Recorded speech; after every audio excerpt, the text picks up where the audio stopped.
तुम्हारे लिए टीका, तुम्हारे लिए झुमका, तुम्हारे लिए टीका, तुम्हारे लिए झुमका। काहो अनीता, जरा धक-धक कर रहल बा। अरे कंचन, जरा धक-धक ना छक-छक करत होई। धक-धक तो सुहाग रात में करी। काहो पूजा अब तक ना आईली, होइए कहीं बिजुरी गिरावत।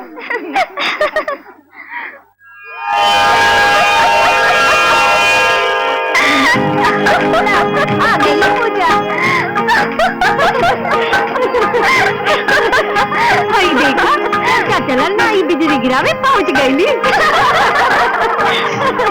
विचार बा पूजा, बियाह बा अनीता के और दुल्हन बन के तू चले आई लो। हाँ पूजा, नहीं अनीता के दुल्हा में हिस्सा लगावे के विचार तो नहीं खे ना? एकदम ऐसे नहीं विचार बा। हाँ? गिर गई ना बिजली। अरे तू घबरा मत, बात खाली कितना बा, जैसे साली पर आधा हक चीजा के हो खेला, वैसे चीजा पर आधा हक साली के हो खेला। अरे वाह, जब अनीता के दूल्हा पे आधा हक पूजा के होई, तब भला बाकी के आधा दूल्हा अनीता के कौन काम के? अच्छा डलिहन का। ये तो बड़ी मजाक की बात। बाकी साच कही अनीता, आज तो बहुत सुंदर लग रही बाड़ू। इतना सोना तो कब ना लगलू। काहे न लगी सुंदर? दरअसल मांगे में सेनूर सजावे के कल्पना से ही औरत के चेहरा पर सेनूरिया लाली छा जाला। सेनूर औरत के सबसे बड़ा श्रृंगार होखेला। दुनिया के सारा श्रृंगार एक तरफ और सेनूर के लाली एक तरफ। यही से जब 7 फेरा के बाद औरत के मांग में सेनूर भरल जाला, तो वो सब कुछ भूल के अपन पिया की प्यारी हो जाली। तू कब होए वो पिया की प्यारी? अरे पहले समय तो आवे द। बियाह करे के इंतजार ना कइल जाला। हमार माना तो चट मंगली पड़ बियाह कइला। अरे ऐसे कैसे कर ली ही बिया? पहले हमार मन लायक दूल्हा तो मिले द। अरे कैसन चाही तो के दूल्हा? बता दी ही, बता दी ही। विघ्नेश्वरवाह स्वस्ति नाहि प्रमुख विश्ववेदाः स्वस्ति नास्तरक्षोरिष्टदेवी स्वस्ति ना बृहस्पतिर्दधातु। अरे पंडित जी, संस्कृत में ना भोजपुरी में बताई ना, चेहरा की तैयारी कराई था भाई।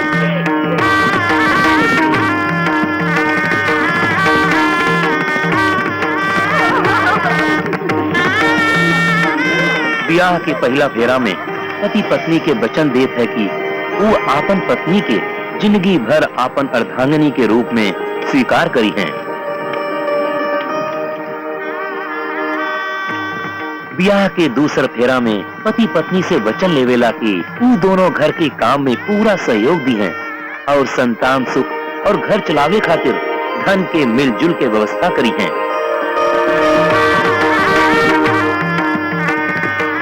पति पत्नी के साथ तीसरा फेरा में वचन लेवेला कि वो एक दूसर के खातिर बनल है। चौथा फेरा में पति पत्नी के वचन देवेला कि सदा सुंदर वस्त्र और गहना गुड़िया से भरपूर रख के खुश रखी। यह खातिर पत्नी भी आपन पति के हर हाल में अच्छे व्यवहार के आपन सबसे बड़ा धर्म समझी। पांचवा फेरा में पति आपन पत्नी के वचन देला कि घर परिवार ही होकर जिंदगी के सबसे प्रमुख धर्म समझी। जेमा पत्नी प्रतिज्ञा करेली कि जिंदगी के अंत तक पति के हर काम में उकरे साथ रही और पूरी तरह तन और मन से सिर्फ और सिर्फ पति के होकर आपन कुल जिंदगी बिताई। तो चट्टा बाड़ू केहू न केहू तोरो खातिर बन ले होई। डांटा करे बाड़ू पूजा, ये सोचा कि तोहार दूल्हा आखिर होई है कहाँ? कहीं न कहीं तो आखिर होई बेकरी। रोहित, ए रोहित, अरे सर पर परीक्षा बा और पैर पर फुटबॉल। अरे तोरा के तो मालूम है कि दास बाबू का क्लास है, साल भर से एक चैप्टर पढ़ा होता मैं, फ्रांस राज्य का क्रांति। अब तो ही बता कि रटल चैप्टर के पढ़ ये से कम रूम में गई नहीं, फुटबॉल लेनी और आगे नहीं बढ़ा। अच्छा सुना, इकोनॉमिक्स की क्लास शुरू होके वाला बा, जल्दी आवा, वैसे मिलब। तू चल, हम आवता नहीं, कपड़ा बदल के। मधु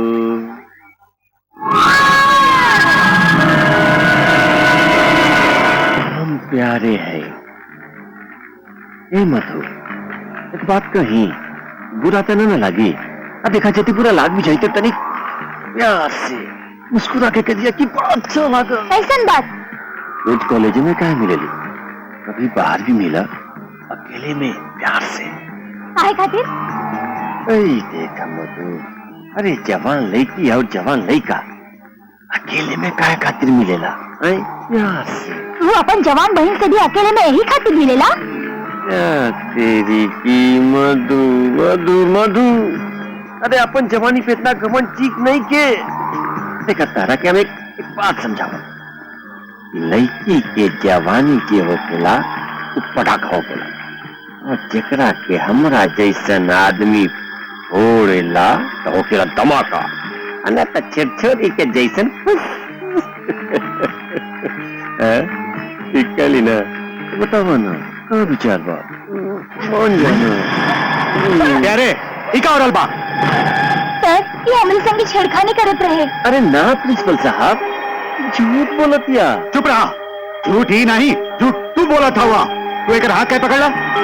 देखिए प्रिंसिपल साहब, ई पढ़ाई खातिर क्लास में जाके तैयार नहीं कर रहा, इसे हम तनिक समझा बुझाते क्लास में ले जाते नहीं सर। हमके मालूम बा तो कितना शरीफ हवा। एकरा पहले भी कई दफा तोरे खिलाफ शिकायत आ चुकल बा। यदि अभी भी ना सुधरला तो कॉलेज से निकाल दिया जाएगा। हट जा अपने नजर के सामने से। ठीक है सर, जैसन कहीं क्या बात है। जा क्लास में जा। जी सर।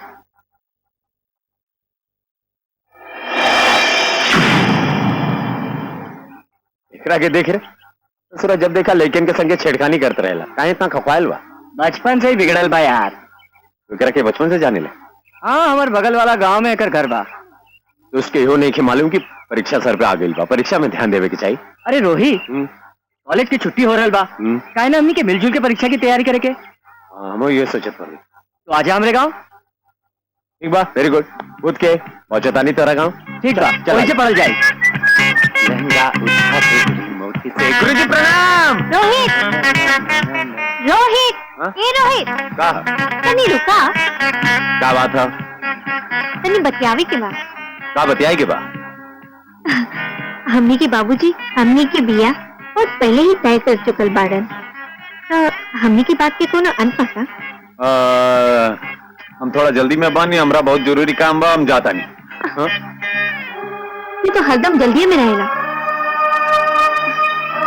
अच्छा बतावा, हमने से जरूरी तोहरा खातिर और कौन काम बा, बोला?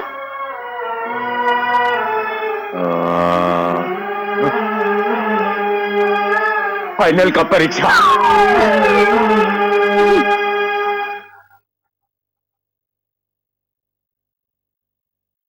रज्जो, क्या बात है बेटी? बड़ा परेशान लागत बाड़ू। पूछो ना बाबूजी। सुना अरे हम तुहार बाप हैं, तोहरे मन के हम कुल बात पढ़ ले वेली। बताओ क्या बात है?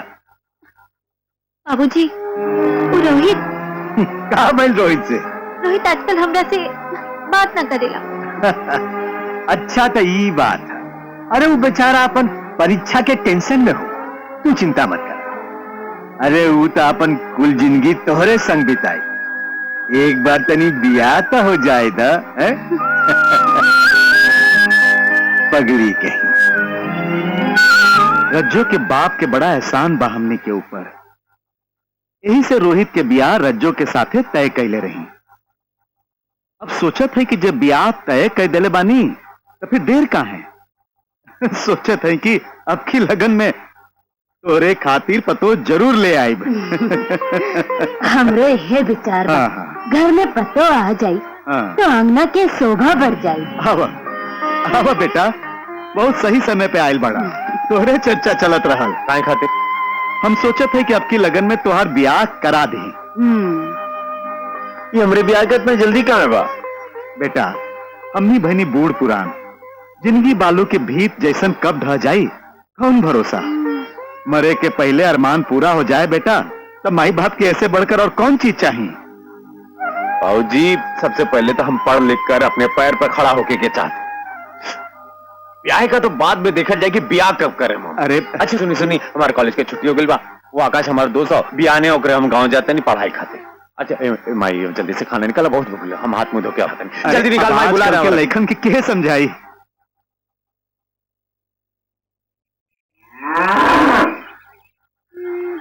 फसल तो बहुत निमन होइल बा। ए पूजा, डरा देनी ना। तू ना सुधरबू। हम तो सोचत बानी कि सुधर के बजाय थोड़ा और बिगड़ जाई। अच्छा घबरा मत, बिहाने हमार दोस्त रोहित आ रहल बा। काहे खातिर?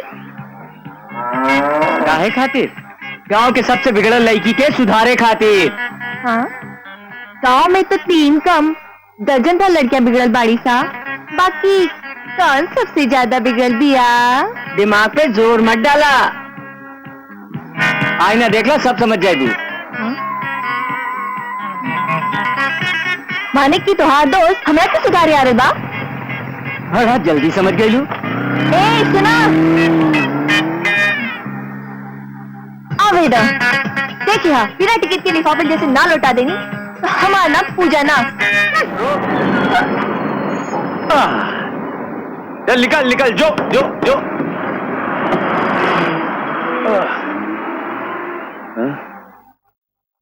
तो लौका था। हम रोहित के लिए आगे जा रहा बानी बाबूजी, बस के टाइम हो रहा बा।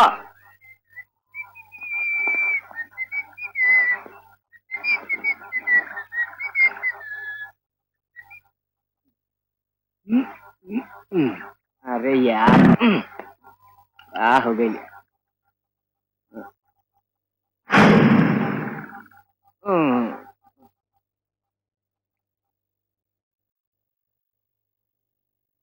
अरे यार ये तो पंचर बा, अब हम कैसे पहुंचब?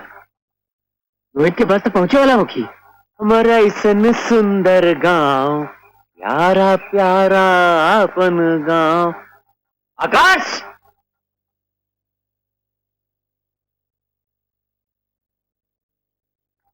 तू हमेशा लेट कह देता। हाँ बा, बाकी गांव में तो बड़ा हरियाली बा। असल अपन जवानी पर बा बा भाई बा।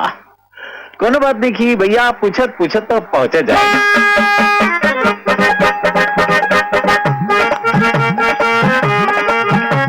हरियाली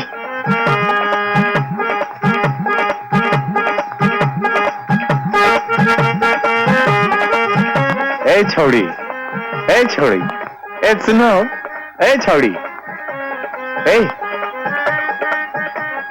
हेलो,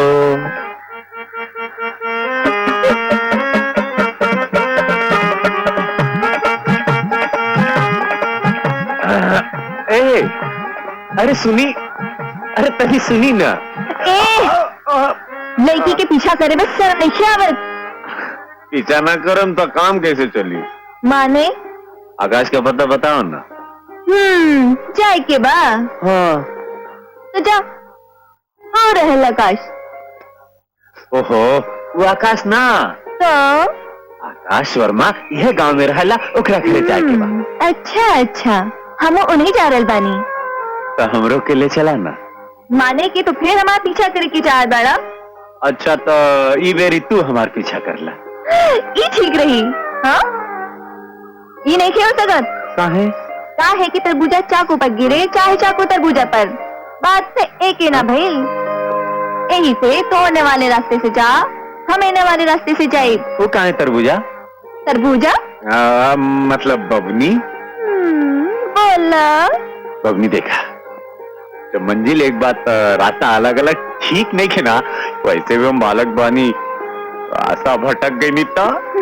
हाँ, हमरा तो कुछ बात कि तो हमरा संगे जाई बात तो भटक सकत बड़ा। एक बारी भटक के तो देखा। क्या कहला?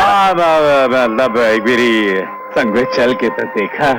एकदम में ना, तू ओना वाले रास्ते से जा, हम एना वाले रास्ते से जाई। वाह, एकदम हरियर हो गई नी। का हो, रविवार के बनौले रलका जुगाड़ लगवा दी है। जाई। सुनी, हेलो, अरे हरियर नहीं, अरे दुष्ट कहीं का, फाइनल का परीक्षा सर पे बा। चल लड़की देखला तब। अरे मर्दे, आकाश वर्मा का घर खोजत खोजत तो पगला गई नी। प्यास के मारे जान निकलत बा, का करी? ए सुनी सुनी सुनी, यहाँ ये आकाश वर्मा का घर कहाँ बा?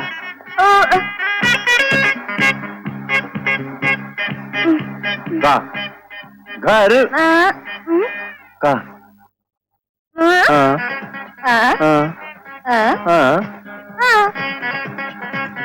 ए हम ना बुझनी, फिर से बताओ ना। बुझत नहीं बाड़ा, हम गूंगी बाड़ू ना। ओह, क्षमा चाहता नहीं, सॉरी सॉरी सॉरी। अरे हाँ? ए झूठी कहीं की, दोबारा बेटे ने तो मारे 10 जूता। झूठी कहीं की। हाँ? ए का हो? आकाश वर्मा के पता चाहिए? ठीक बा, हमरा पीछे पीछे आवा।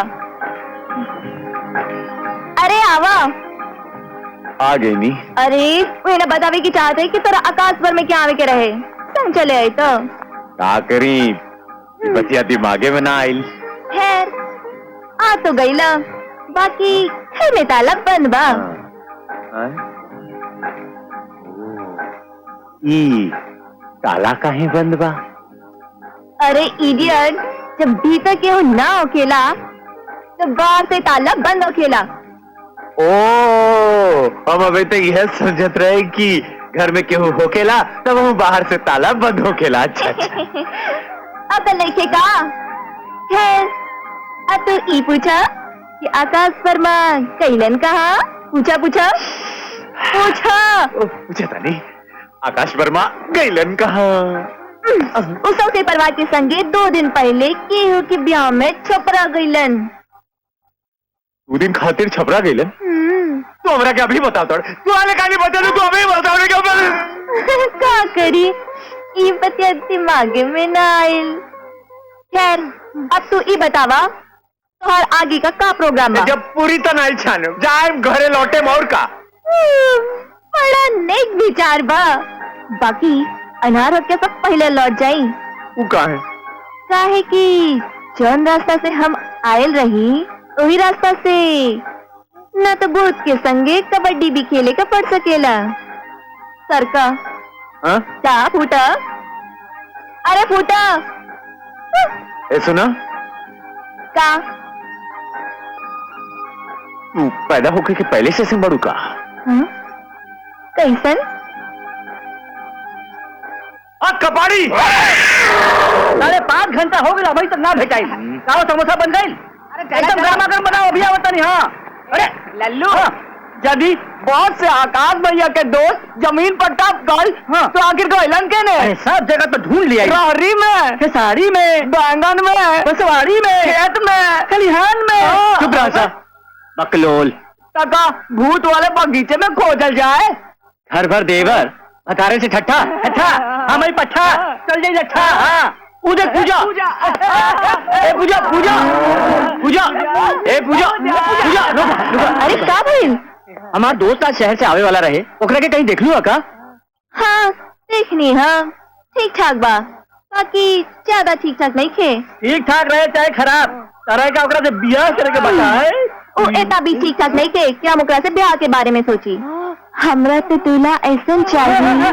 कैसा चाहिए? चल पता बताओ, जल्दी से पता बताओ, हम लिखो तो भैया के दोस्त के। हाँ तो पूजा ही बतावा, तू केने गई? तारा खोजे गई केने? भूत वाला बगीचे में। हम तो पहले खेले रही कि भूत वाला बगीचा में खोजल जा। भैया भूत वाला बगीचा में भेज देना। शमशान के रास्ता कैसे? ना ना ना ना, भूत वाला बगीचा में। हाँ हाँ चला चला। ये आकाश के चक्कर में हम कहाँ फंस गई? हे भगवान, यहाँ में का बगीचा है, ब्रह्म बाबा के किकर प्रेत पिशाच के बारे का मालूम। लगा तो फाइनल परिचय ये बगीचा में हुई हमारे। जय जय जय हनुमान गुसाई, कृपा करो गुरुदेव की नाही रामदूल तसलील बल जावा 40 भूल गई नहीं पवन शुद्ध हनुमान कहा। जय जय हनुमान गुसाई का करी 40 नहीं भूला गई। जय जय जय हनुमान के पवन शुद्ध हनुमान रामदूत।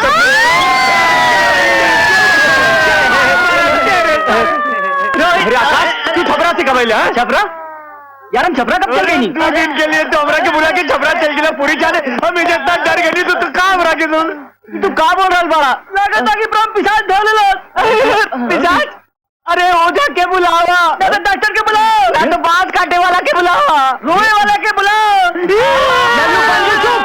चुप चुप अच्छा तू ही बतावा तोरा के कौन कहलस कि हम छपरा अरे चौड़ी मिले रे तोरे गांव को हमरा के बोलस कि तू 2 दिन खातिर छपरा गेल बड़ा हमरा के भूते का बगीचा में भेज देला। अगर तू लोग टाइम पर नहीं आता तो हमार फाइनल का परीक्षा है जा हो जाए बगीचा में यार। अच्छा तो ये पूजा के चाल बा पूजा तू चला हम ओकरा के देख ले पूजा चल बोल रहे के पूजा और मालूम बा बाबूजी पूजा रहीम चाचा के ताला लगल घर दिखा के कह देली कि आकाश तो सबसे परिवार के संगे छपरा गईलन बेचारा रोहित वो छोकरी तो लड़का के नाके दम कई देहले होई।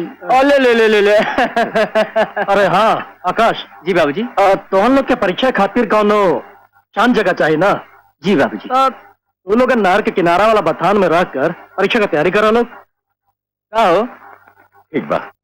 मुख्यमंत्री की शक्तियां तथा कार्य power and functions of chief minister मंत्री परिषद राज्य के प्रशासन की सबसे अधिक महत्वपूर्ण इकाई है। मुख्यमंत्री मंत्री परिषद का प्रधान है। ए रोहित एक चक्कर लगा जाए का पूजा कौवा उड़े हुए का ए ठीक से पढ़ ना तो जिंदगी भर कौवा उड़ाते रहे जीवा पढ़ रहे पढ़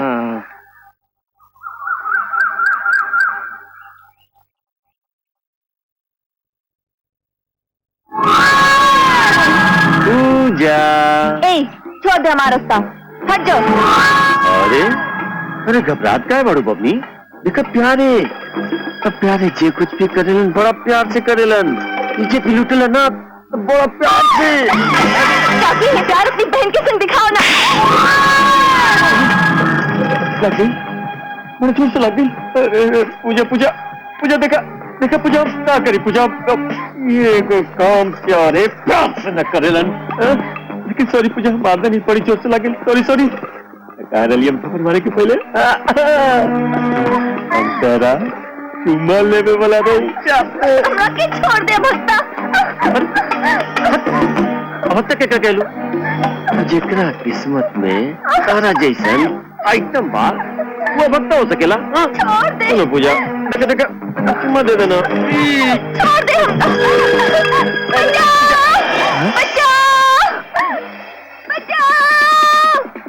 अरे इधर लेकी का आवाज लगा था इसने चल रे कोनो प्रॉब्लम है चल रे चल यही है तोरा बच्चा भैया यही है बच्चा भैया। अरे भाई हम तोरा से प्यार करेली पूजा तोरा से ब्याह भी करब छोड़ दे हमका। अब हनीमून हम ब्याह के पहले मनाई चाहे बाद में इनमें दोसर ये का बीच में हो जाइए। छोड़ दे हमका।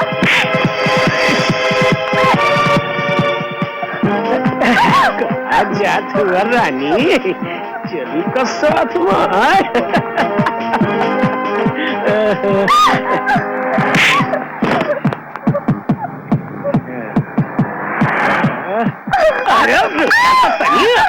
कहा जाता हाँ बस पूजा बस देखा छटपटाए से कोनो फायदा नहीं के भला ये में बा कि प्यारे के पास प्यार से आ जा प्यार से अब लगता हमरे कुछ करे के पड़ी जो हमके हमारी बात लगी तो न मान लो मान लो तो क्या हम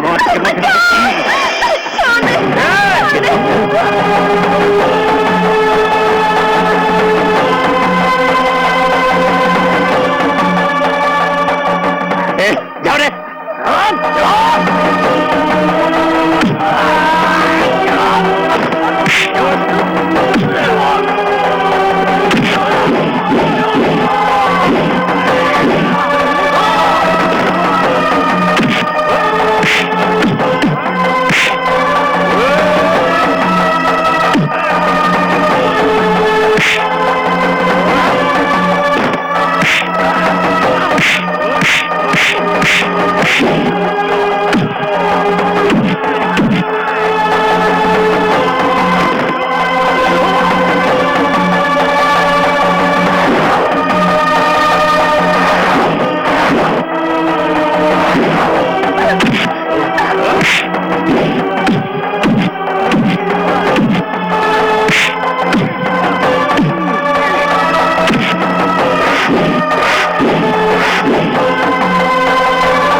दोबारा लड़की छेड़ने तो काट कर एकदम याद रखिए। चलो रोहित चला।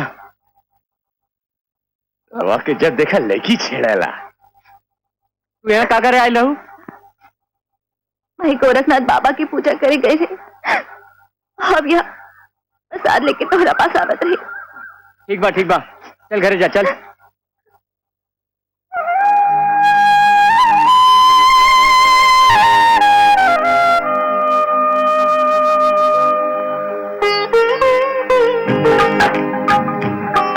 ये पूजा शहर से पढ़ाई करके आयल बाड़ी यहाँ पे।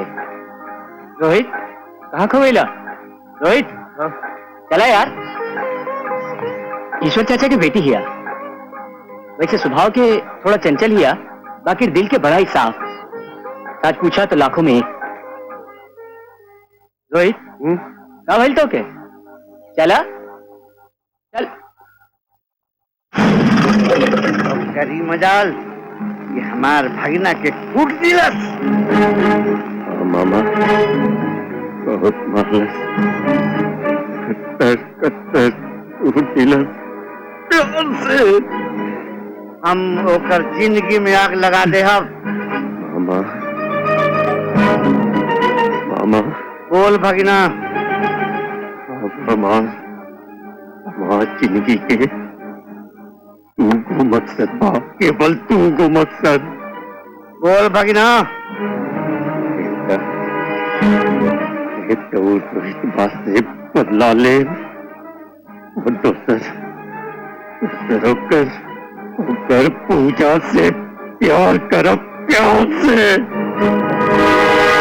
रोहित जी बेटा, आजकल के जमाना में मारपीट कईल उचित बात नहीं खे। क्या न्याय सहल उचित बा का? यहाँ पढ़ाई करे आयल बड़न की अन्याय खत्म करे। सुनी जी, बस रोहित जॉन कैलस ठीक कैलस। अरे कोनो नेक लड़का कोनो लड़की के इज्जत लूटत देख सकेला? ठीक बा तू जौन कहत बाड़ू सही बा, लेकिन हम जौन कहत बानी वो गलत बात नहीं खे। पतर की रे मारे गुलेलुआ जियरा उड़ी उड़ी जाए। अरे अरे तू ये जा। बहुत बहुत धन्यवाद। काहे खातिर? कल हमरा की तू बचैले रहा। यह बोले खातिर हमरा के भेटेलू का? ना, हम तो मंदिर जात रही। वो दिन भी प्रसाद लेके भेटेले रहलू, आज वो मंदिर जाताड़ू। भगवान से बहुत प्रेम बाका। मन की शांति मिलेला। अच्छा एक बात बतावा कि अपने भगवान से क्या मांगलू? कुछ मांगे के विचार मन में आवेला तो मन का शांति खत्म हो जाला।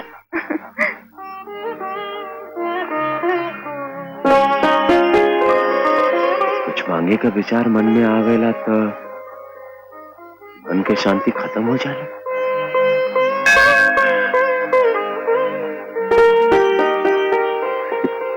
कुछ मांगे का विचार।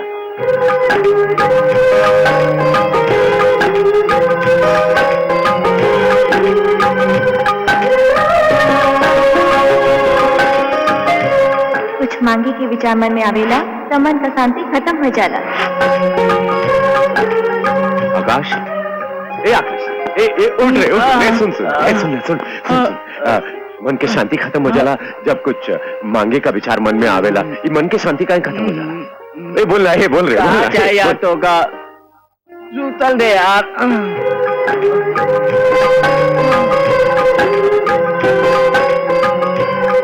मन की शांति खत्म हो जाला।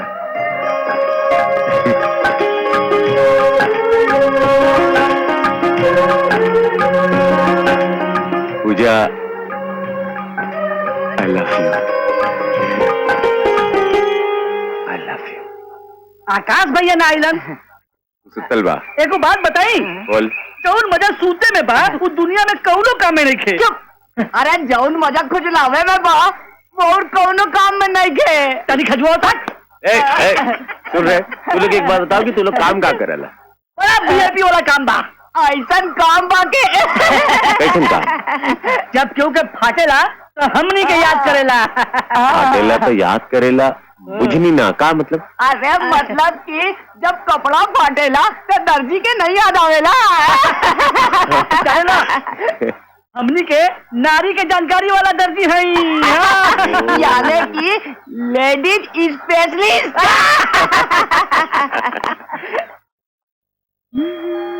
ये बकरी वाली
बदमाशी हुई बा। बकरिया भाग गई रोमांटिक मूड में।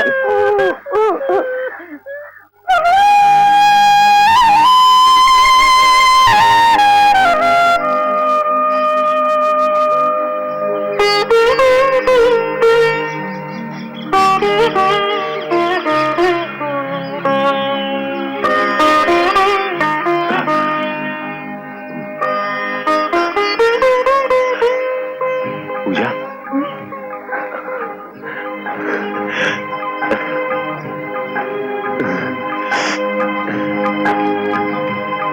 पूजा, वो दिन हम तोरा के पकड़ लेनी, बल्कि अपन सीना से लगा लेनी, तू बुरा तो न मान लो ना? जानबूझ के लगाई था तब बुरा न मानती। हाँ? काहे? काहे कि तोरा सीना से लग के ही हमरा पता चलल कि तो हर धड़कन में हमरे नाम बा।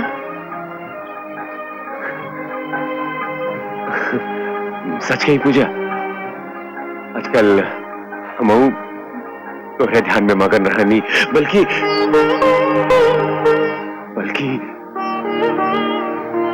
दिन रात तोहरे ही सपना देखत रह। पूजा, सुनो ना, चाहत खिरिया खियाल खियाल, चाहत क्रिया रोहित! खियाल। ए रोहित! ए रोहित! अरे यार, दुष्ट कहीं का इतना अच्छा सपना देखा तेरे बीच में कहां से डूब गई ले रे? अरे हम तो का कहाँ नहीं खो जाइली, जब देखी तो सपना देखत रहला। अरे भूख प्यास कुछ है कि नहीं? चल घर चले यार। ए आकाश, मार भूख प्यास चैन नींद सुकून हमार सब उड़ गई भैया, तोरा खातिर हमार भूख प्यास सब रह जाए। चला भैया। काश हम पूजा से अपन दिल की बात कहते हैं। कुछ मांगे के विचार मन में आवेला तो मन का शांति खत्म हो जाला। ठीक बोलू पूजा, जब से हम तोरा के देखनी है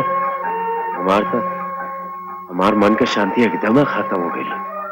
अच्छा रोहित, ए रोहित, हम 3-4 दिन खातिर शहर जा रहल बानी। अरे हम तो गांव में बसे का प्लान के लेनी हमेशा खातिर। ठीक बा। अच्छा रोहित, ये बतावा कि इंग्लैंड के प्रथम महारानी के बाबूजी के का नाम रहल? पूजा के बाबूजी का नाम तो तू बतैले रहला ना? ईश्वर चाचा, ईश्वर चाचा।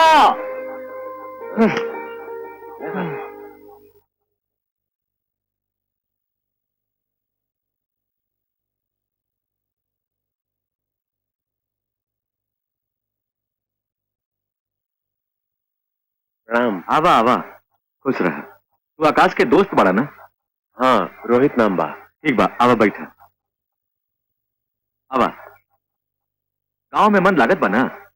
हाँ, आजकल कुछ ज्यादा ही मन लगा था।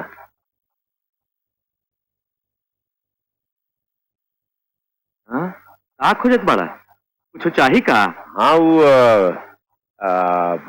पानी चाहिए चाचा, बोला है पानी चाहिए। पानी के कौन कमी बा? पूजा, पूजा बेटी। जी आरल बानी। हाँ बोली बाबूजी। ये आकाश के दोस्त बाड़न, इनका पानी वानी पिलावा, तब तक हम हाथ मुंह धो के आवत बानी।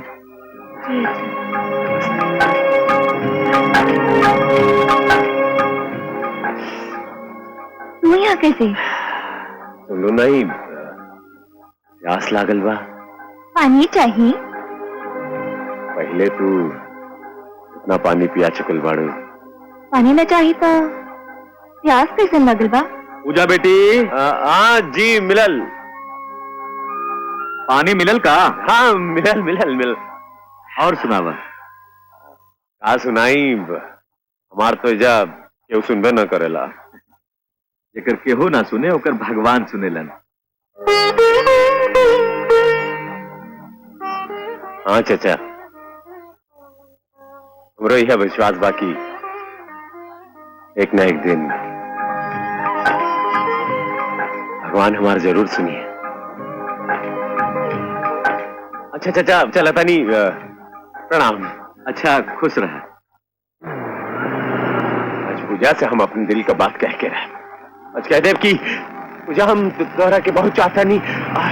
अरे रोहित तू अरे चाचा प्रणाम। इन्हें जात बड़ा वो पेड़ के छाया घरे जाते नहीं। अरे घरे तो हमो चलता नहीं। चला नहीं चाचा, रवा जाई, हम टहरा टहरा आ जाई। टहले का समय सुबह में हो खेला, समय मत बर्बाद करा। आवा बैठा, आवा। ठीक बा। प्रणाम ईश्वर। अरे हीरा लाल जी। आए आए बैठे। गोर लगी। खुश रहे। और सुनावा का हाल चल बा? सब ठीक बा। गांव में एगो अंग्रेजी स्कूल खोलवावे के चाहत बानी। ई तो बड़ा नेक विचार बा। बाकी एमे राउर सहयोग चाहिए। हाँ हाँ काहे ना, बोला। उ राउर नहर पर वाला जमीन परती पड़ल बा, यदि दे देता तो गांव समाज सबके कल्याण हो जाई। जरूर हुई कल्याण। सावन पूर्णिमा के दिन अच्छा है, मुहूर्त देख के ओकरा बाद काम शुरू कर दा। धन्यवाद।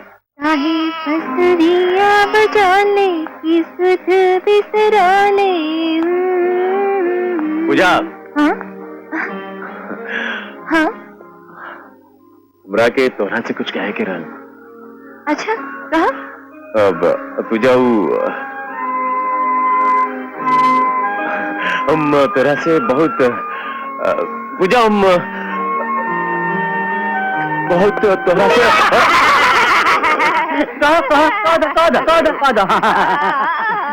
सावन की झूला लगी वाला बाप जी कुछ कहे का बाप वही आके कह दिया। अच्छा हम चलत हई। By by. पकड़िया आज फिर बादल का रोमांटिक मूड में। बकलौल। अच्छा ये बता कि ये सावन का झूला कब लागे वाला बा? अतवार के।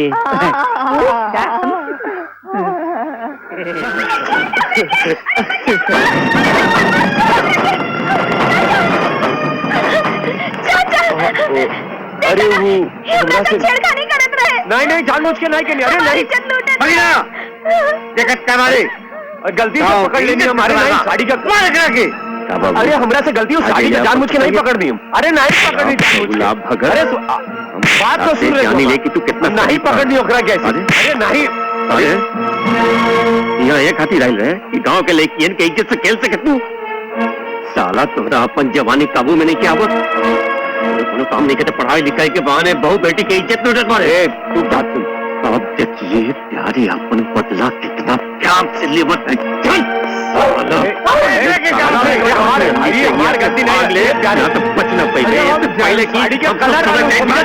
अरे नहीं वो हरी साड़ी का विश्वास मत करिए। इस तरह से झूठ अरे भाग गई। अरे नहीं हम जान भाग। अरे हम हाथ छोड़ता नहीं हमरा। अरे छोड़िए नहीं यारे रुक जा। आज एकरा के छोड़ दा लोग। तू अगर आकाश के दोस्त ना होता तो हम जान से मार देने होती। ताहार भलाई अब यही में बा कि कल सुबह होके से पहले तू गांव छोड़ के चल जा, नहीं तो तारा खातिर ठीक ना होई। चचा हमारी बात तो सुनी। कुछ ना, निकल जाए जैसे विश्वासघाती। शर्म होगी तो दोबारा मुंह मत दिखाइया। जा चल जा, जा इधर उधर का देख रहे, जा चल भाग यहाँ से, दोबारा गांव में दिखेगा ना चाहिए। भाग।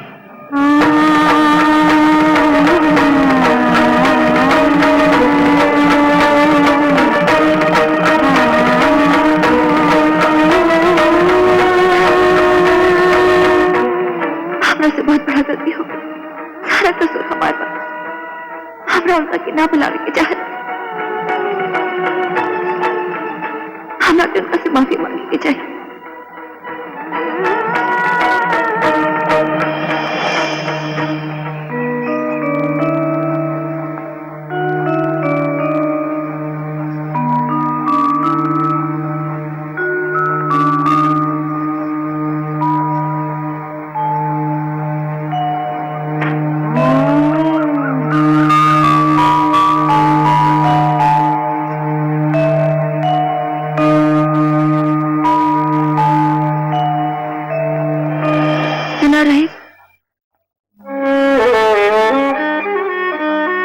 समझ में नहीं आवत कि हम माफी कैसे मांगे।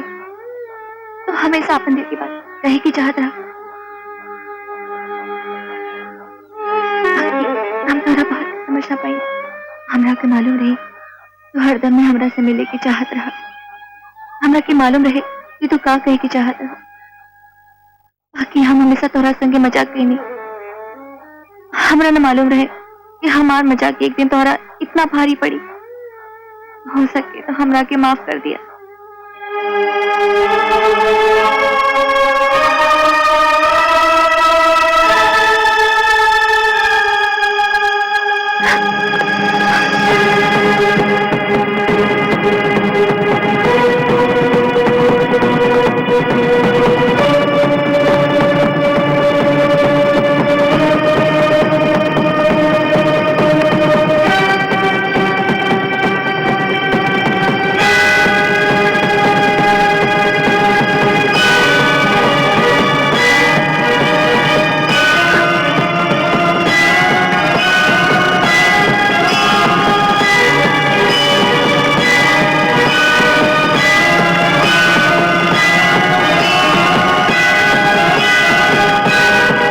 के पहला फेरा में पति पत्नी के वचन देत है कि वो आपन पत्नी के जिंदगी भर आपन अर्धांगनी के रूप में स्वीकार करी है। ब्याह के दूसरे फेरा में पति पत्नी से वचन लेवेला कि वो दोनों घर के काम में पूरा सहयोग दी है। पति पत्नी के साथ तीसरा फेरा में वचन लेवेला कि वो एक दूसर के खातिर बनल है। ई वचन पत्नी स्वीकार करेली। और ई है सातवां और अंतिम फेरा, जेमा पत्नी प्रतिज्ञा करेली कि जिंदगी के अंत तक पति के हर काम में उकरे साथ रही और पूरी तरह तन और मन से पति के होकर आपन कुल जिंदगी बिताई।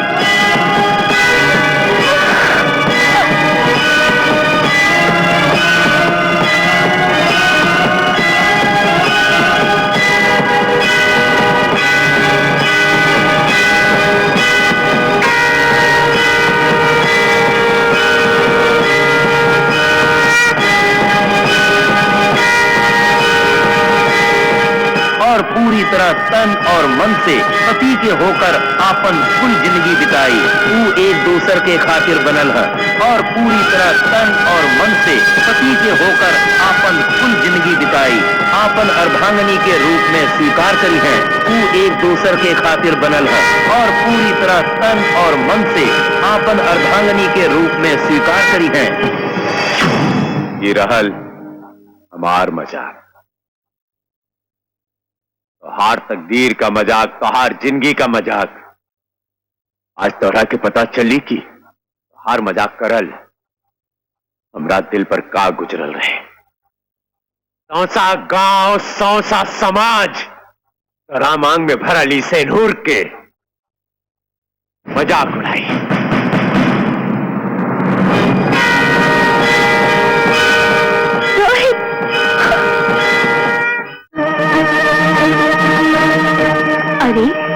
पूजा का मांग में सेनूर।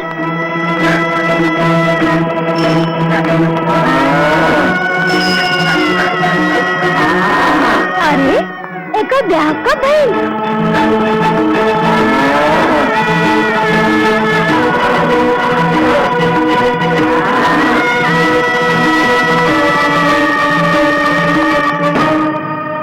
ठीक है पूजा, तोहार मांग में सेनूर? हाँ माई, हमारा ब्याह हो चुका। तोहार ब्याह हो चुका? अरे माई बाप के खबर तक नहीं थे और तोहार ब्याह हो चुका? आखिर ये सब भया कैसे? क्या हो? अरे क्या हो? बोलती काहे नहीं थे? बोल क्या हो? आकाश के दोस्त। कहा? आकाश के दोस्त? और रोहित? अरे वो लफंगा जिसे सारा गांव छेड़खानी के इल्जाम लगा के मार के भगा दिया था, तो ओकरा से तो ब्याह कैले? माई उ लोग लफंगा नहीं कर, उनकरा संगे जो कुछ भी भइल ओकर जिम्मेदार हम बानी। मानी? वो हमरा से बहुत प्यार करेलन, बाकी हम कभी भी उनका दिल की बात होने के तैयार ना भइल। उस दिन हमें उनका के वहाँ बुलावले रही, जहाँ चंपा एकदम हमरे जैसन साड़ी पहन के आए। गलतफहमी में सारा कुछ हो गई। यदि वो तोहरा से इतना प्यार करेला तो तोहरा संगे यहाँ आयल काहे नहीं? काहे के तोहरा के अकेले भेज दिलस? बोल, अरे बोलती काहे नहीं थे? भाई वो अपन बात के पता लेवे खातिर हमरा संगे ब्याह कैलन। पहुंच गई सेनूर। भाई एक औरत होके तो औरत के माँ के सेनूर पूछे पाड़ू और का कही? जब तोहरा पति ये ब्याह के ना मानी तो समाज कैसे मानी? अरे ई सेनूर तेरा शौक के नहीं, ओकरा बदला के निशानी है। ना माई ना, हम भगवान के सामने उकरा के अपन पति बनने वाली जिंदगी भर खातिर अभी रिश्ता कभी नहीं टूट सकत। हमरा मालूम बा कि अभी गुस्से में बाड़न, बाकी वास्तव में उनका दिल में हमरा खातिर बहुत प्यार बा। एक ना एक दिन हमरा पास जरूर रही है ना हमरा पास। सुंदरी में रहुआ राहुल बेटी के मांग में रोए। हम गांव वालन के मुंह से थोड़ा बहुत सुन ले रही, बाकी हम आज पूजा बेटी के मुंह से सब सुन लेनी। बेटी जब जवान हो जाली तब बाप खातिर जिम्मेवारी बढ़ जाला। हाँ बेटी जब ब्याह के ससुराल में बस चली तब बाप खातिर सौभाग्य बन जाला। बाकी हम तोरा बारे में कहा कहीं बेटी, कहा कहीं। बाबूजी, रउआ लोगन के हमार माँ के सनूर कुल के कलंक लागत बा। हम ये कलंक पोंछ तो नहीं कर सकत। हाँ, ये कलंक के साथ चिता के आग में जल जरूर सकत बानी।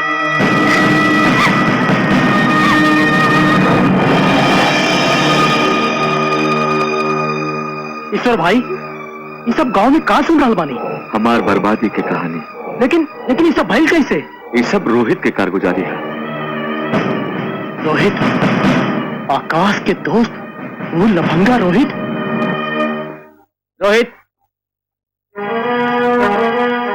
हमरा मालूम न रहे कि हमरा गांव में आके तू इतना नीच हरकत कराएगा।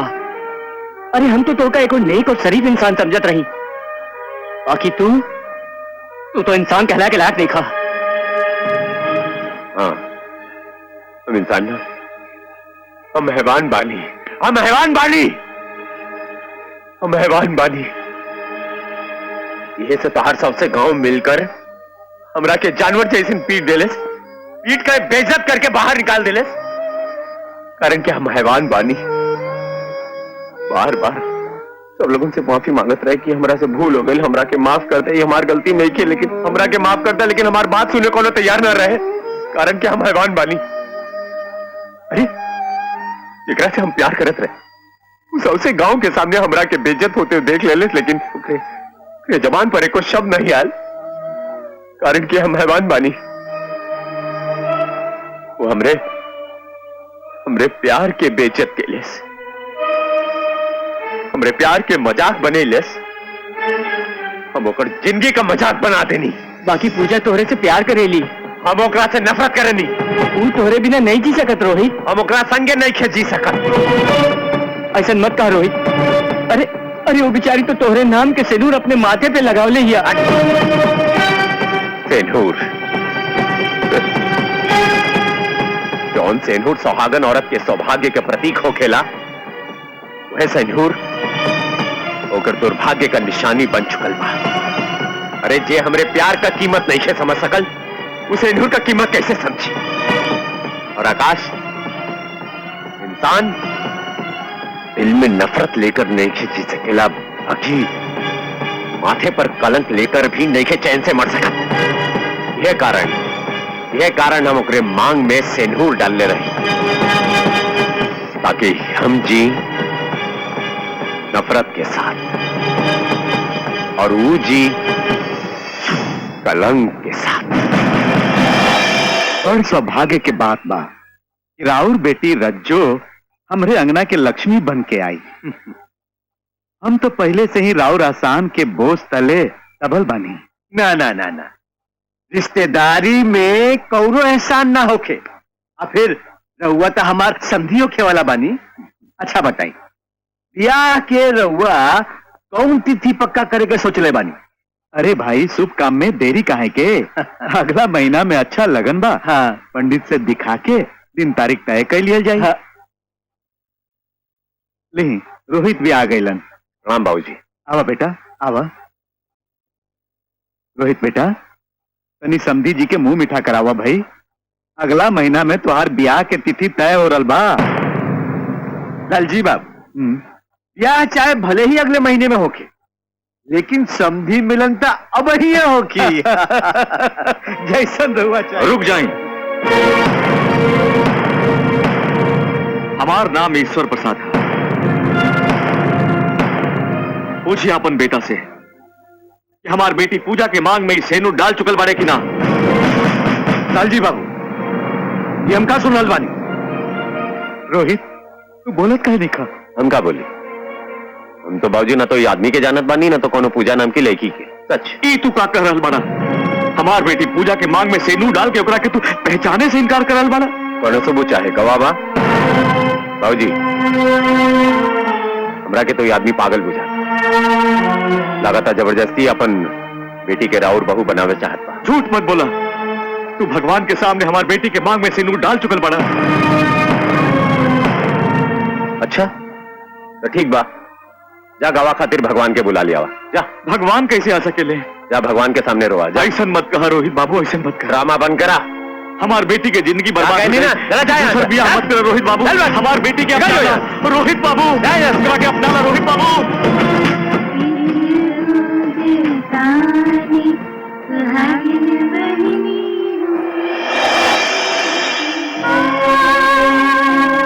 हाई देखा, घोर कल जुग आ गइल बा। बिया भइल ना, बाकी मांग में सिंदूर कैले हा। अरे बताओ ना, कहाँ है तुम्हार मर्द? अरे होई तब ना बताई। हट यहाँ से, ये जगह पापी औरत के नहीं खे। चल जा यहाँ से। आगे तू जेकर खातिर अपन जिंदगी बर्बाद कर रहल बाड़ी, वो दूसर ब्याह करे खातिर जा रहल बा। ना बाबूजी ना, ये नहीं के हो सकत। हम सच कह रहल बानी बेटी, हम ओकरा के समझावे खातिर गई नहीं तो हमरा के बेइज्जत करके भागा दिलस।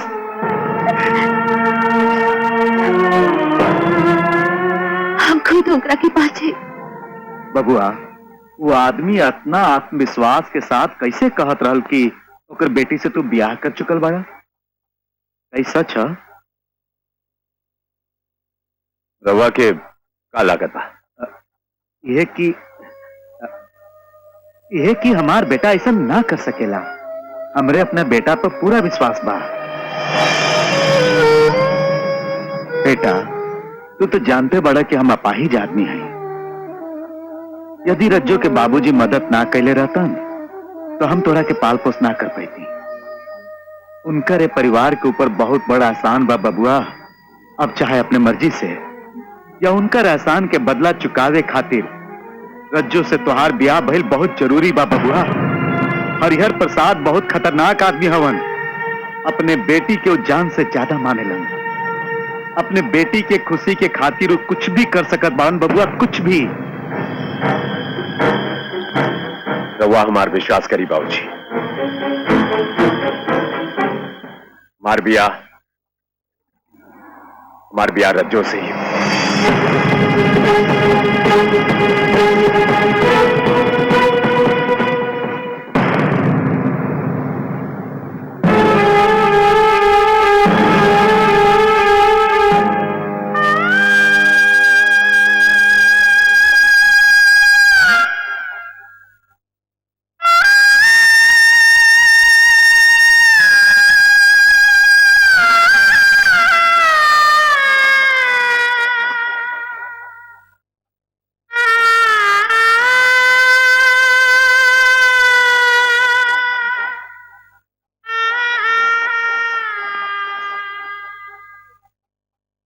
बेटा से कि हमारी बेटी पूजा की मांग में सेनूर डाल चुकल बारे की ना। पूछिए अपन बेटा से कि हमारी बेटी पूजा की मांग में सेनूर डाल चुकल बारे की ना। प्रणाम। जी प्रणाम। रहुआ ही हुआ? हाँ, हम यहाँ रहुआ से एक बात करे खातिर आयल बानी। आप बैठी ना। हम बैठे खातिर ना, अपन शंका के समाधान करे खातिर आयल बानी। देखी, इसे रउआ एगो जवान बेटी के बाप हई, उसे हमहू अपन एगो जवान बेटी के बाप हई, जेकर मतारी बचपन में गुजर गई। तब से लेके आज तक हम अपन बेटी के माई बाप दोनों के प्यार देता रहल बानी। हम अपन बेटी के बहुत चाहेली, अपन जान से भी ज्यादा मानेली ओकरा के। उस दिन हम रोहित के घरे रउआ के देखले रही। राउर बात सुन के हमरा मन में रोहित के प्रति शंका भई, और आज हम उस शंका के समाधान करे खातिर रउआ के दुआरे चल के आइल बानी। अगर हमार शंका साच भई तो हम रोहित के सगरे खानदान के बर्बाद करके रख दे। रउआ बताई कि बात असलियत में का बा? सच्चाई हम बतानी। ई के हा? ये हमारी बेटी पूजा है। बाबूजी के कुछ नहीं खे मालूम। हमार पे उनका संगे नहीं खे भैल बाबूजी। रहुआ जाई और जाकर अपनी बेटी की ब्याह की तैयारी करी।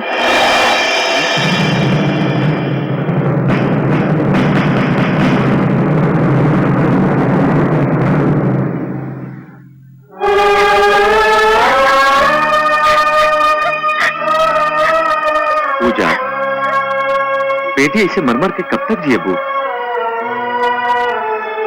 अपन मांग के सिनूर दूसरा की मांग में सजा के, अपने घर में आग लगा के दूसरा के घर में अंजोर करके आखिर कब तक जिएबू?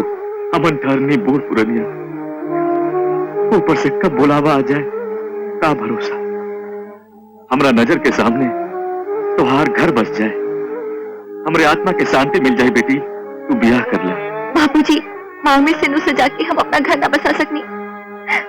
रउआ चाहत बानी कि हम घर बसावे के खातिर मांग में सिंदूर सजाई। ना बाबूजी, ये नहीं के हो सकता। यदि रउआ हमरा के घर से विदा ही करके चाहत बानी तो डोली में ना, हमरा के अर्थी पे विदा करी। ऐसे मत कहा बेटी।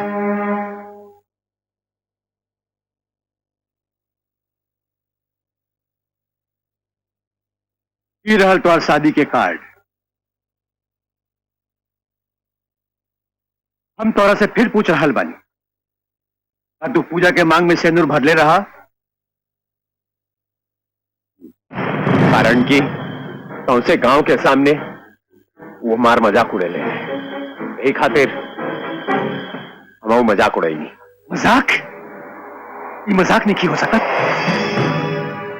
काहे कि हिंदू धर्म में एक पति ही अपना पत्नी के मांग में सिंदूर भर सकेला, और वो लड़की अपना मांग में तोहरे नाम के सिंदूर सजा के भरे समाज में घूम रही थी। कान खोल के सुन ला, अगर वो लड़की अपना मांग के सिंदूर ना मिटाई तो हम तोहरा सबन की मिटा दे। हमार रज्जो तोहरा के पसंद करेगी। अगर हम अपन रज्जो के खातिर जान दे सकत बानी तो केहू के जान ले भी सकत बानी। क्या तो किया?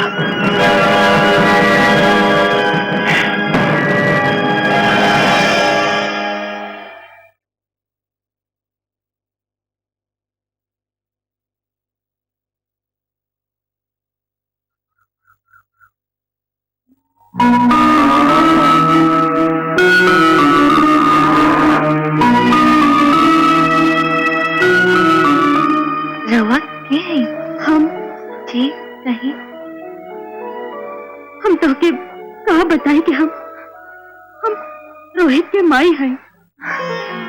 कहा कि मैं हम तो तोके इहो आशीर्वाद नहीं के दे सकेली कि तू सदा सुहागन रह। यदि आशीर्वाद पाके इंसान सचमुच ही सुखी हो जाए तो दुनिया में दुख कहाँ से हो माई? सही हमरा और का सेवा कर सकत पानी? का कही हम कि हम तोहरा से तोहर सुहाग मांगे आइल बानी?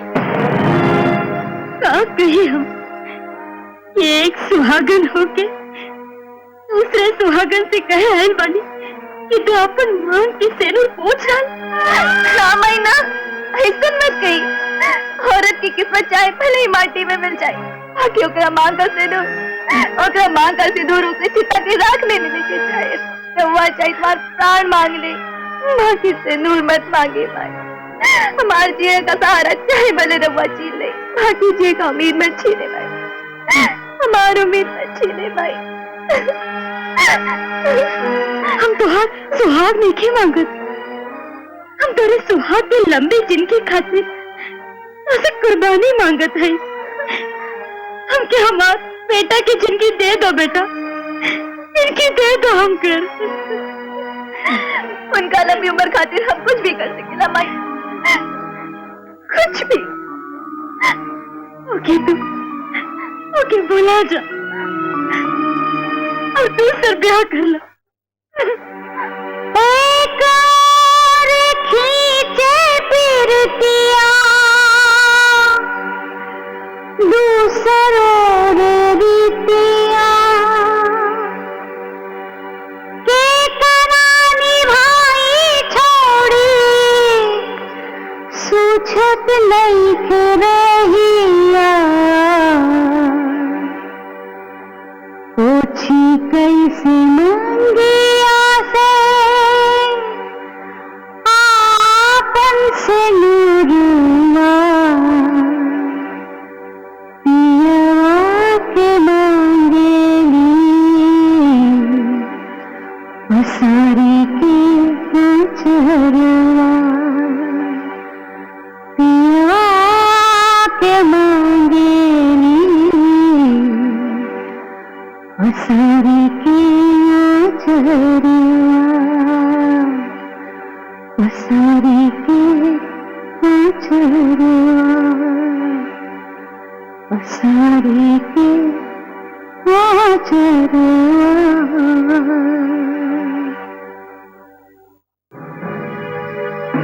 कैसे कटी हमारी बेटी की जिंदगी?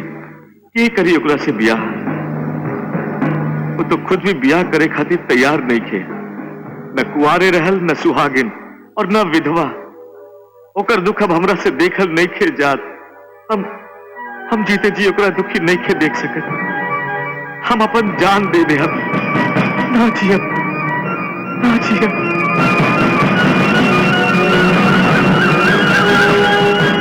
अब हमार जियला के काम मकसद हमार बेटी पूजा के दुख हमरा से देखल नहीं के जा। हम अपन जान दे के रह, हम अपन जान दे के रह। अब हम ना जियब। का करता रहा ईश्वर भाई? ये का करता रहा?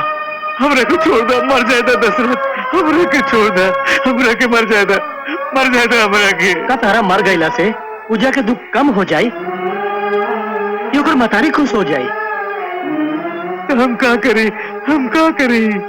कुछ मत करा, धीरज रखा, सब भगवान ठीक करी है। तू धीरज रखा। चला हम पूजा बेटे से बात करा। चला घरे चला ईश्वर भाई, भगवान पे भरोसा रखा। बाबूजी रवा क्या करे जात रही? बाबूजी क्या करे जात रही? पूजा बेटी, अगर अपने बाप के सुखी देखे के चाहत बारू तो अपना भविष्य के बारे में ठीक से सोचा। अभी तो और पूरा जिंदगी पड़ल बा। देखा कि एक आदमी के खातिर आपन जिंदगी बर्बाद कइल बुद्धिमानी की बात नहीं खे। ये क्या करत रही रहुआ? कहा ईश्वर भाई, ये हम कहाँ सुनता नहीं? अरे कुनिया में डूब के जान दे गई ना। अरे तुहरा कुनिया में कुदला से हर बेटी के पहाड़ जैसा जिंदगी ना कट सकेला। अरे औरत के जिंदगी काटे खातिर ओकर घर बसावल जरूरी होखेला।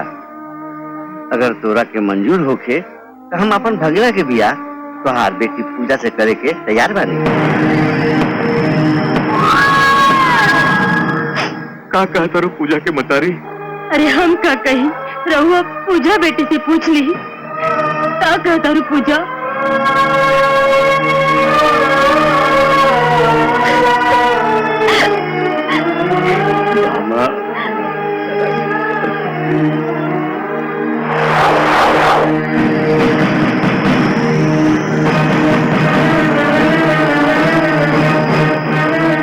चंपा प्यारे तू पूजा से बिया करे खातिर तैयार हो गईला? अरे रे रे रे रे ना ना ना ना मत चंपा रानी, ई तरह से के कर दिलस? अरे हम तो ओकरा से बदला लेवे खातिर बियाह करे के नाटक करत नहीं जा। हमरा मेरा कोई और बन सकेली? हाँ, जब बनबू तो तू ही बनू। तू झूठ बोला ताड़ा, हमरा के बुझा तो हमके धोखा देत बाड़ा। सुन ला, अगर तू केहू और से बिया कैला हम जहर खा के जान दे दे हम। अले ले ले ले ले ले तू का कहलू चंपा रानी? हाँ पगली, जहर का है तो दुश्मन ना। देखा देखा एक बार हमरा पर विश्वास तो कर। ऐसा कुछ ना हो की चंपा। देखा एक बार हमरा ओकरा से बियाह तो करे दा। हाँ एक बात तू जे कहबू उहे होगी। तब पगली रोवे के ना चाहिए। अब ओ ना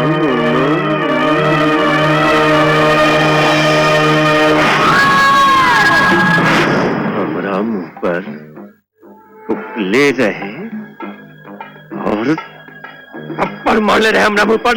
लेकिन देख रहे लोगन, हम ये लड़की से अपन बियाह करतानी।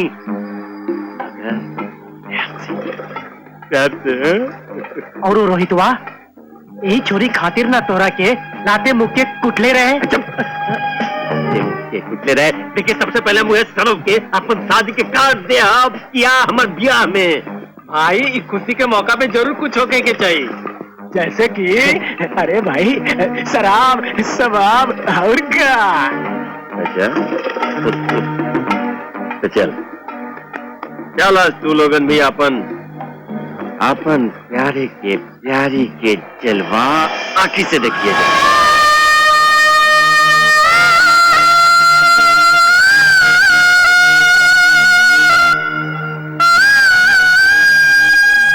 पूजा काहे माई?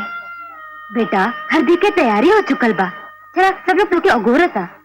छोड़ो ना माई, अभी सबकी का जरूरत बा? अरे बेटा लोग समाज खातिर कोई जरूरी होला ना। चला बेटा चल। ठीक है तो चल हम आवत है।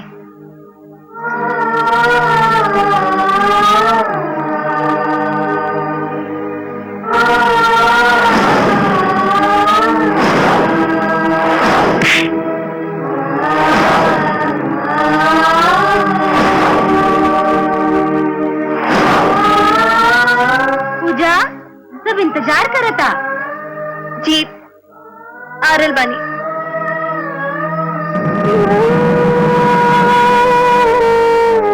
प्यारे हमार जिंदगी बर्बाद कैलस,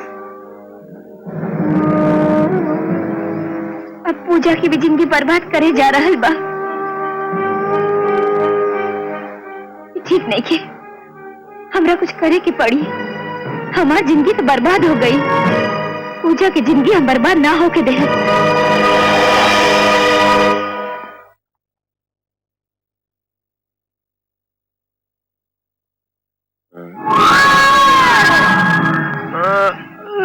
रोहित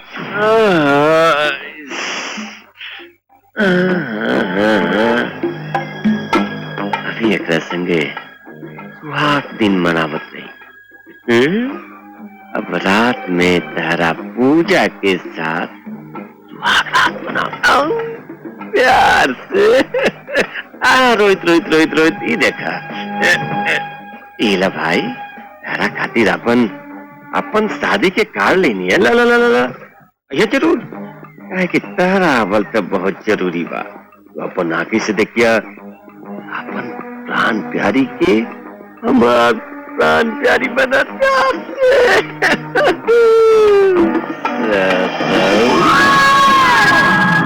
तो पूजा का ब्याह प्यारे लाल से हो रहा है। बाकी वो तो बड़ा घटिया इंसान है। घटिया है तो क्या भाई हमरा के काम। अरे जब वो लड़की हमारे प्यार की कीमत ना समझ ले जे कुछ भी हो रहा बा बिल्कुल ठीक हो रहा बा। हम कहले रही होगा कि हम तो हर जिंदगी के मजाक बना के छोड़ दें। ना ना, ये प्यारे इंसान ना, ये तो शैतान है। पूजा की जिंदगी कहीं नरक बना के छोड़ दी तो प्यारे के साथ पूजा कभी भी खुश। रोहित, रोहित, चंपा, तू भेजा? रोहित, हमरा के माफ कर दा। हमरा से बहुत बड़ गलती हो गई ना। लेकिन बात कहा? रोहित, तोरा साथे जो कुछ भी भई वो सब प्यारी के चाल रहे। उमे पूजा के कोनो कसूर नहीं के। दरअसल प्यारी पूजा के पसंद करत रहे। वो तोहरा के पूजा से मिले ना देखे के चाहत रहे। यह से तोहरा के गांव से निकाले के बहाना खोजत रहे। वो दिन पूजा सावन के झूला में तोहरा के बुलावले रहे। उहे दिनों तोहरा के वहां से निकाले के योजना बनौलस और हमरा के बुला के कहलस। चंपा, चंपा, तू आ गेली चंपा। तोरा हम कब से इंतजार करत रहनी। देखा चंपा, तू तो जाने लो तुम तरह से कितना प्यार करेले। रहदा एकदम एक बतिया बोलेला। अरे ना चंपा ना, सचमुच हम तरह से बहुत प्यार करेली। अब हम तारा कैसे समझाई हम। देखा चंपा, तारा बिना एक मिनट एक पल भी ना रह सकेला हम। तबिया कैला ना हमसे। चंपा, अब हम तारा कैसे समझाई। अब तू तो अच्छी तरह से जाने लू कि रोहित से बदला लेवे कि हम कसम खेले बानी। अब जब ले कसम बदला ना ले तब ले हमरा चैन ना मिली। चंपा, तू सचमुच हमरा से बहुत प्यार कर लो ना। देखो तू अगर हमरा से प्यार कर लो ना तो तेरा हमारे को काम करे के पड़ी। ओकर बाद तू जे बोलबू हम ये करब। जब बोलबू तब भी आ कर लेब हम। सच? हाँ चंपा, सच्चे कहता नहीं हम। तोहरा प्यार खातिर तो हम कुछ भी कर सकीला। बोलो चंपा, तू कितना नीक बाड़ू। लब कान में बता बते। हम प्यारे के जाल में फंसल रही और ओकर बच्चे की माँ बने वाली रही। यही सब कुछ कहनी और मुझे सब कुछ देखत रह गई। उस समाज के डर से तोहरा के बचावे सामने ना आईली।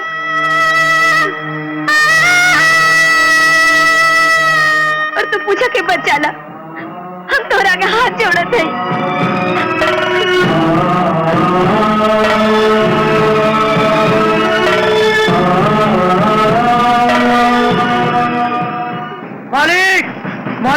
मालिक का भाई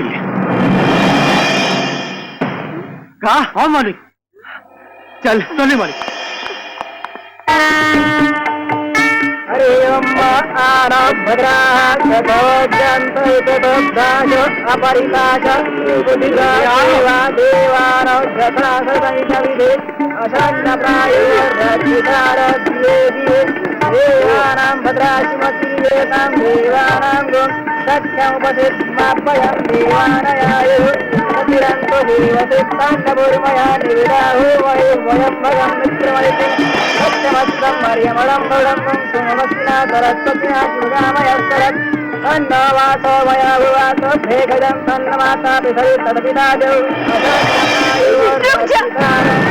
रुक जा, ये प्यार नहीं हो सकता। हम एक बच्चे के माँ बने वाले बानी। आज तक तो हमें के धोखा देते रहे। हम आगे के हो से दिया करत पानी। पूजा से दिया मत करा। ए लड़की, अरे कारल बारे, अरे लोगन इस तरह से झूठ बोलतिया। एक बारे में शादी के हम सोचू नहीं कर सकत। जाइए से। प्यारे, ये नहीं जाई, ये कहीं ना जाई। ओहो, अरे फिर आगे ले गांव में फुटाए खातिर। सच्चाई सामने आ जाए दे, तब पता चली बेटा कि के कुटाई। डब्बा बोल सारे के बारे में बोल। रोहित के संगे जो कुछ भी सावन के झूला में भाई वो समय बदमाश प्यारे के हाथ रहे। और तो ये हमरा के भी प्यार में धोखा देते रहे। चंपा, और ये मजाल दे। अरे लोगन, मारे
दुगो हाथ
पूजा, उठो पूजा। भगवान तुम्हारा सुन ले लन। का सच? हाँ पूजा।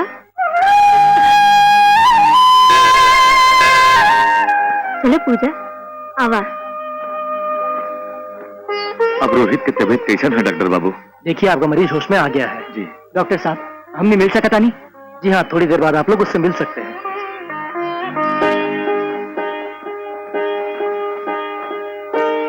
बाबूजी, हम लोग रोहित से मिल सकेली? हाँ बेटी, चला अंदर, आवा। चला। रोहित, रोहित।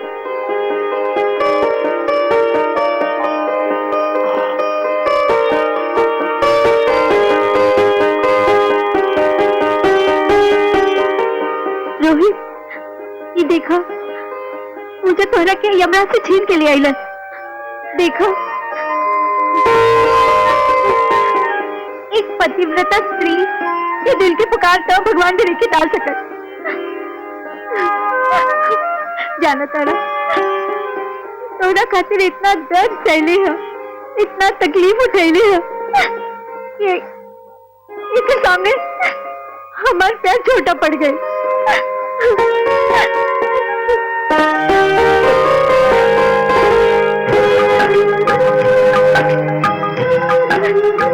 ला, तू अपन हमारा संभाला।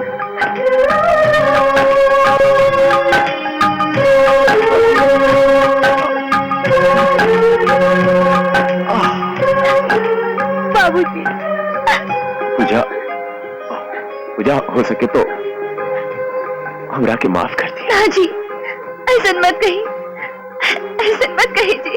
हमरा के माफ कर दी।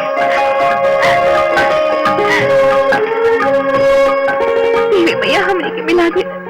आपन पसंदीदा फिल्म देखे खातिर डाउनलोड करी दंगल प्ले ऐप।